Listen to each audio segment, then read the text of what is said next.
5 years ago, my life took a dramatic turn when my mom passed away, leaving me our family home.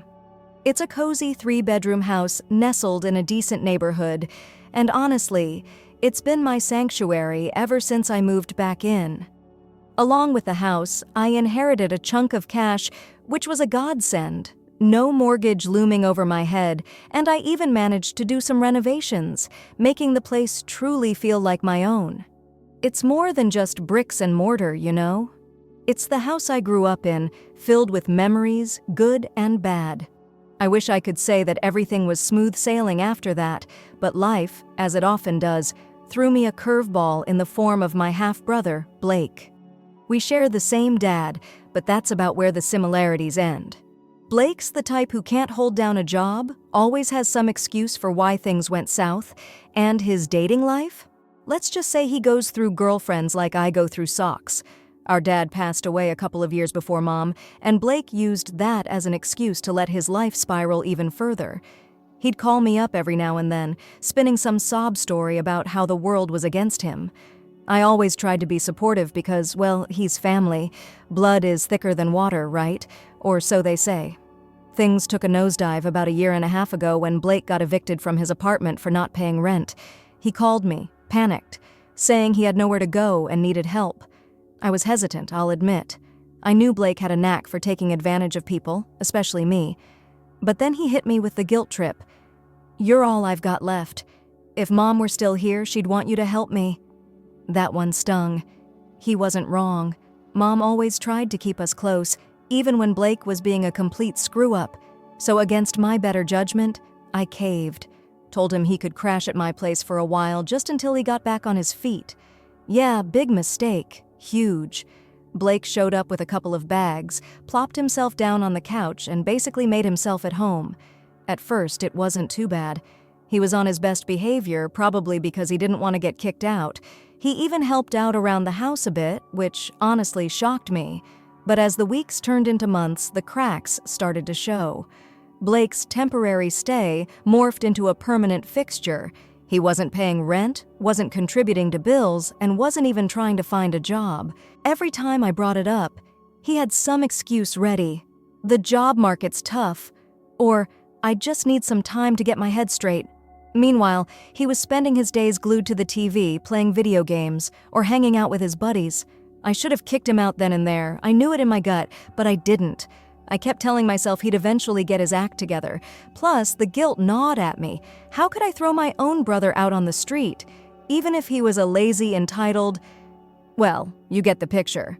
Then came Jenna, Blake's new girlfriend. At first, I didn't think much of it. Blake always had a new girlfriend. It was like a revolving door of women in and out of my house. But Jenna was different. She actually stuck around. And before I knew it, she was practically living at my place too. She was over all the time, eating my food, using my utilities, acting like she owned the place. It was irritating, but I kept my mouth shut. Didn't want to rock the boat. Things escalated when Jenna got pregnant. Blake called me one night, sounding panicked, and told me the news. I had mixed feelings, to say the least. Part of me was happy for him, thinking maybe this would be the kick in the pants he needed to grow up. But the other part of me was terrified. Blake could barely take care of himself, let alone a baby. Then came the bombshell. They were getting married. Married! They'd only been together for a few months, and Blake's track record with relationships wasn't exactly stellar, but he insisted it was the right thing to do for the baby. I didn't argue. It wasn't my place, really. If he thought marrying Jenna would magically solve all his problems, who was I to stop him? The wedding was a quickie courthouse thing with a couple of friends as witnesses. I wasn't even invited, which stung a bit, but I let it slide. Later that day, Blake and Jenna showed up at the house, grinning like they'd just won the lottery. And that's when Blake dropped the disaster. Jenna's going to move in permanently now. You know, for the baby. We'll need the extra space. I hesitated. My house wasn't huge, and adding another person, especially a pregnant one, was going to change the whole dynamic. Plus, Jenna had this way about her that rubbed me the wrong way. She wasn't outright rude, but there was this air of superiority, like she thought she was better than me. But Blake was family. I didn't want to be the bad guy, so I said yes. Mistake number 2. Jenna officially moved in, and things went downhill fast. She acted like she owned the place, leaving her stuff everywhere, rearranging things in the kitchen, complaining about my furniture. She even made a snide remark about my decor being outdated. At first, I tried to ignore it. Figured she was just nesting, maybe feeling a bit out of place. But her attitude only got worse. She started making demands, asking me to cook dinner for them, run errands for her because she was too tired. I was letting them live in my house rent-free, and now I was expected to be their personal chef and errand boy? The worst part was how she treated me. Jenna had this condescending tone, like I was some clueless kid who didn't know how to run a household. She'd make these passive-aggressive comments about how things would be so much better once the baby arrived, implying that my house wasn't good enough for them. And Blake? He just shrugged it off. She's pregnant, man. Cut her some slack. That excuse was wearing thin. Fast. Then came the kicker. One evening, Jenna sat me down, all serious-like. I thought maybe she was going to apologize for her behavior, or maybe talk about their plans for moving out once the baby arrived. Nope, she had something else in mind entirely. "We've been talking," she said, glancing at Blake, who looked like he'd rather be anywhere else. "And with the baby coming, we think it's best if you find somewhere else to live?" I stared at her, waiting for the punchline. It never came. "Excuse me?" I said, trying to keep my cool. "Well," she continued, "it's just that we need the space. It's going to be awkward having you here with a newborn, don't you think? It would be better for everyone if you found your own place." I was speechless. "Jenna, this is my house," I said as calmly as I could. She blinked, like I'd spoken in a foreign language. "Yeah, but Blake said it was inherited, so it's his too. And since we're married, that makes it mine as well. It's just weird, you know, living with your husband's brother and a baby." That's when it hit me. She thought Blake owned the house. I turned to him, waiting for him to correct her, but he just sat there, avoiding eye contact. "Blake doesn't own this house," I said, looking back at Jenna. "I do. I inherited it when my mom passed away. You two are living with me, not the other way around." Jenna's face turned red. "What are you talking about?" she snapped. Blake lied," I interrupted. "This house is mine. You and Blake have no claim to it." She looked at Blake, who finally mumbled, "I didn't lie, I just didn't correct her." Jenna didn't say another word. She stood up, stormed off to their room, and slammed the door. I sat there for a few minutes trying to process what had just happened. I couldn't believe Blake had let her believe the house was his. What was his plan? To just keep the lie going forever? After Jenna's dramatic exit, I thought things might calm down. Figured she just needed time to process the fact that Blake didn't own the house and that they'd been living on my goodwill this whole time. But nope. I was way off. The next morning, I woke up to the sound of shouting. Jenna and Blake were at it again, their voices echoing through the walls. At first, I tried to ignore it. It wasn't their first argument, and I doubted it would be the last. But then I heard my name. "Why would you let me think you owned the house, Blake? Do you know how embarrassing this is? Your brother basically called me a freeloader," Jenna shrieked. I couldn't make out Blake's response, but whatever he said only made her angrier.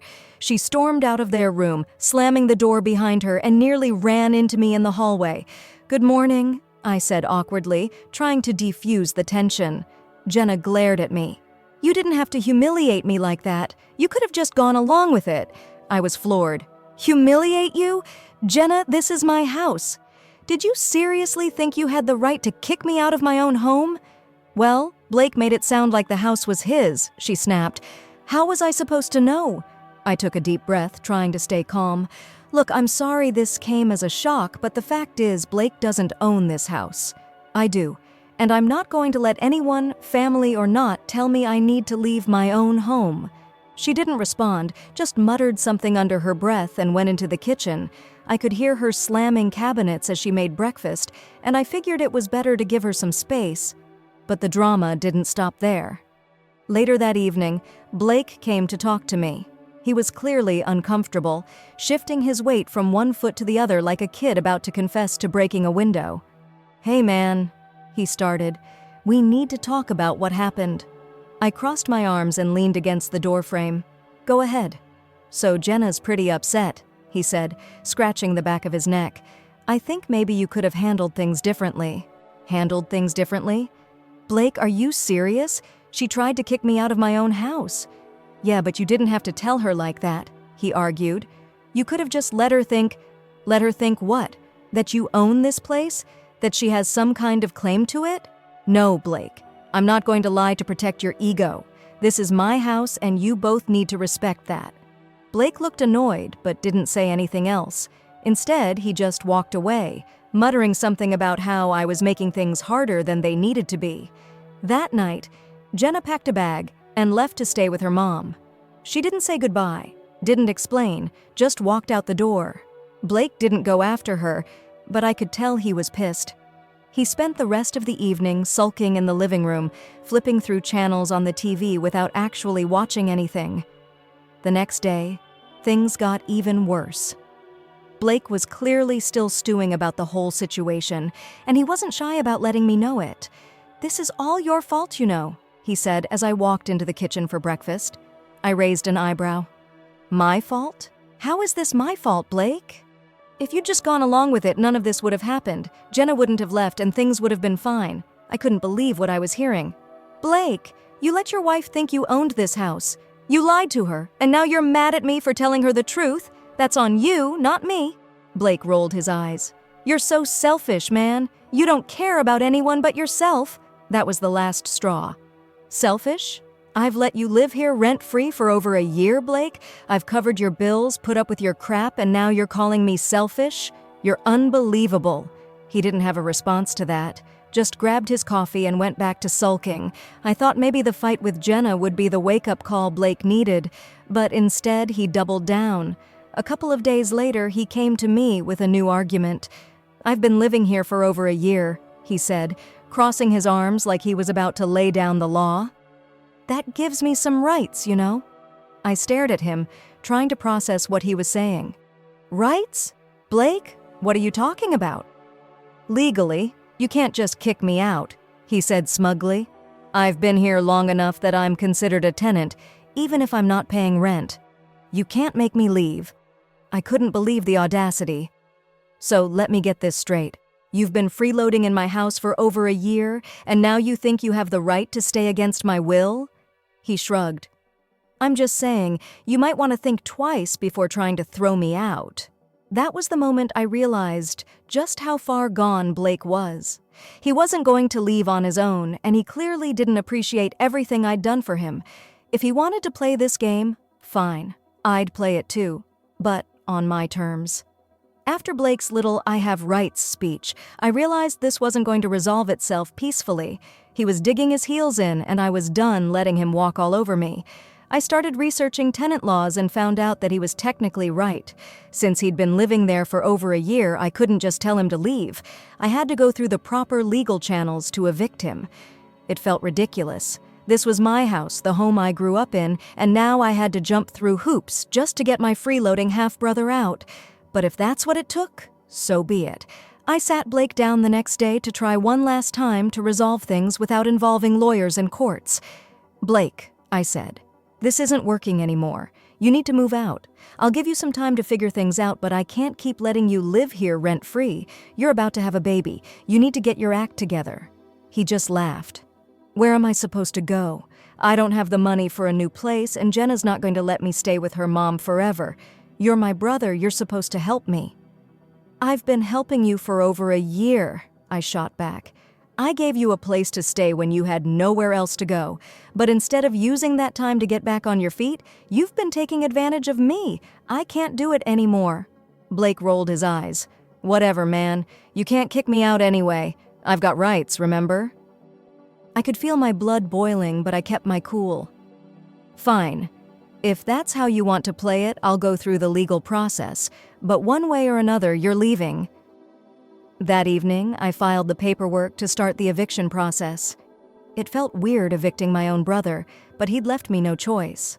I also reached out to a lawyer to make sure everything was in order. I wasn't about to risk Blake finding some loophole to stay longer. When Blake found out, he was furious. He accused me of betraying him, of being heartless, of not caring about family. "You're kicking me out when I'm about to have a baby," he yelled.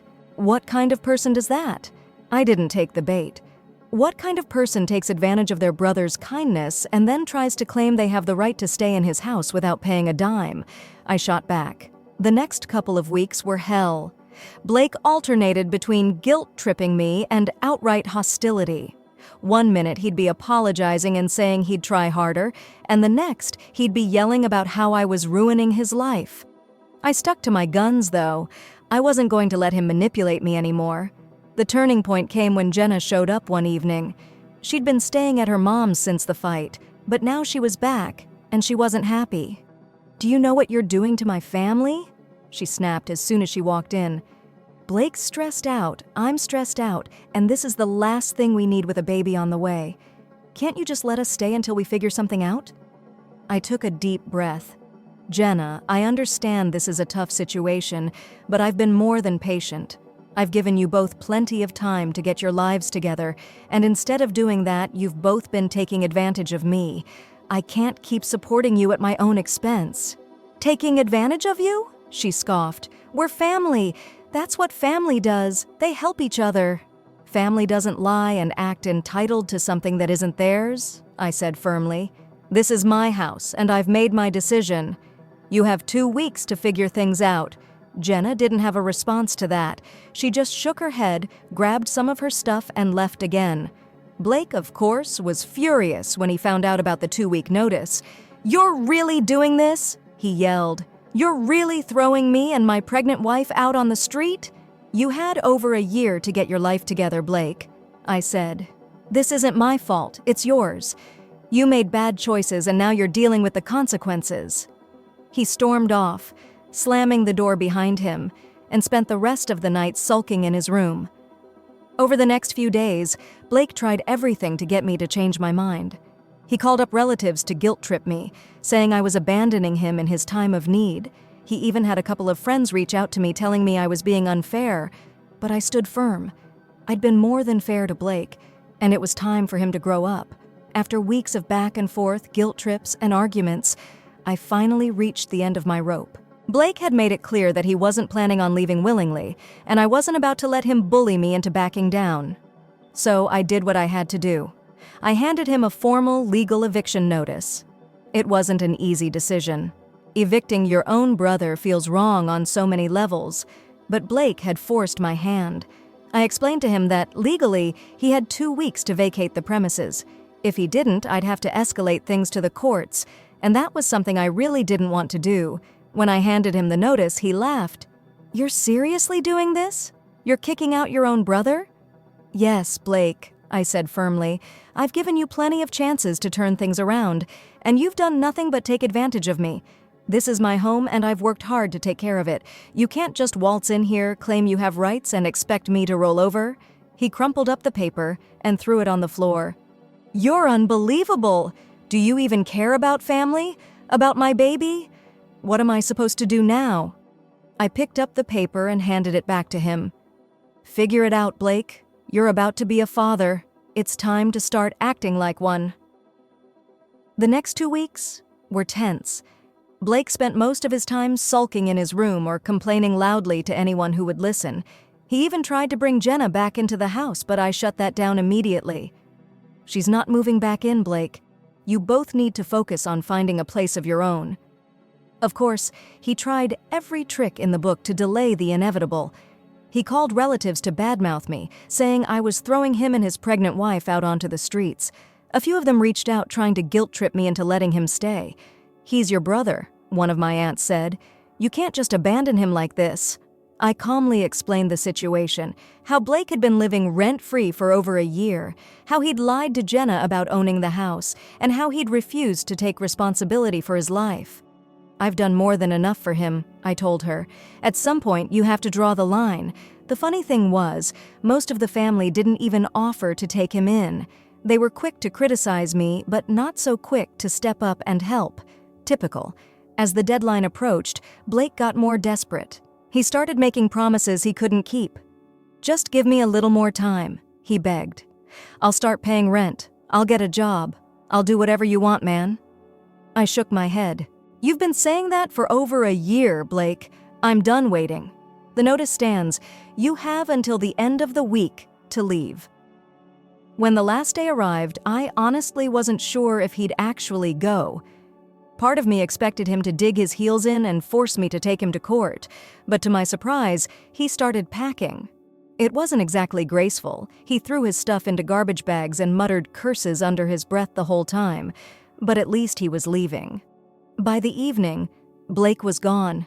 He didn't say goodbye, didn't thank me for all the time I'd let him stay, and didn't even look back as he walked out the door. He just left, slamming the door behind him like a petulant teenager. The house felt strangely quiet after he left. For the first time in over a year, I had my home back. No more arguing, no more freeloading, no more drama. It was a relief, but it was also bittersweet. As much as Blake had driven me crazy, he was still my brother. Kicking him out felt like cutting ties, and I wasn't sure if we'd ever be able to rebuild our relationship after this. A couple of weeks later, I heard through the grapevine that Blake and Jenna were staying with one of her relatives. I don't know how long that arrangement will last, but I hope it gives them the wake-up call they need to get their lives together. It's been about a year since Blake left my house, and honestly, life has been peaceful. I haven't heard much from him directly, which is by design. I blocked him on everything the day he left. But of course, news travels fast in our family, especially when it's about drama. So I've gotten a few revises from relatives. Apparently, after I kicked him out, Blake and Jenna moved in with one of her relatives. That arrangement didn't last long. From what I heard, Jenna got fed up with Blake's lack of ambition and refusal to step up as a husband and soon-to-be father. I guess freeloading doesn't go over well when it's not family footing the bill. The baby was born a few months after they left my house, a little girl. I'll admit, part of me feels bad for my niece. She didn't ask to be born into this mess, and knowing Blake and Jenna, I doubt she has much stability in her life.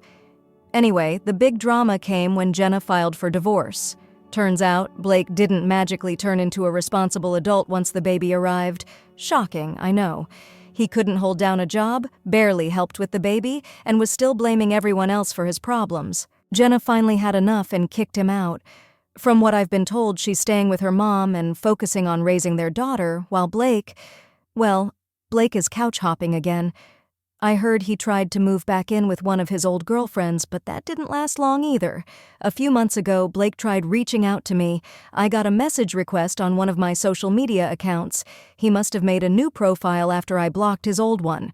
The message was the usual Blake nonsense, long-winded, full of excuses, and dripping with guilt. He said he missed his big brother and wanted to patch things up. He blamed Jenna for their divorce, said he was going through a rough patch, and asked if he could stay with me again. Just for a little while. I didn't even respond. I blocked the new account immediately. That didn't stop him from trying, though. Over the next few weeks, he sent messages through different accounts, trying to get my attention. Each one was more desperate than the last. He said things like, "You're the only family I have left, and I swear I'll change this time." But I've heard it all before. Blake doesn't change. He just finds new ways to drag people down with him. The final straw came when one of our relatives called me. Apparently, Blake had been crying to them about how I'd abandoned him in his time of need. They asked me why I couldn't just give him another chance. "He's your brother," they said, as if that excused everything. I laid it all out for them. I told them how I gave Blake over a year to get his act together, how he lied about owning my house, how he let Jenna try to kick me out of my own home, and how he showed zero appreciation for everything I'd done for him. "I've done more than enough for Blake," I told them. "If you think he deserves another chance, you're welcome to take him in. But I'm done." That shut them up pretty quickly. Funny how people are always so quick to tell you to forgive and forget, but when it comes to stepping up themselves, they're nowhere to be found. Blocking Blake was the best decision I've made in a long time. For the first time in years, I feel like I can actually focus on myself without someone else's drama dragging me down. Do I feel bad about cutting him off? Honestly, not really. Blake made his choices, and now he's dealing with the consequences. I gave him more chances than he deserved, and all he did was take advantage of me. At some point, you have to stop letting people use you, even if they're family. As for Jenna, I don't have much sympathy for her either.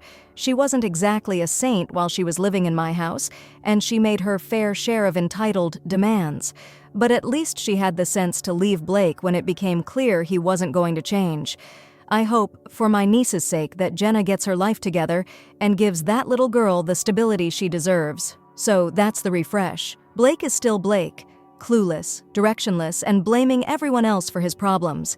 He's tried reaching out multiple times, but I've blocked him every single time. I'm done being his safety net. If he ever truly turns his life around, maybe I'll reconsider. But until then, I'm keeping my distance. Life is too short to waste on people who don't value you or your efforts. For now, I'm just going to enjoy my quiet, drama-free home and focus on myself.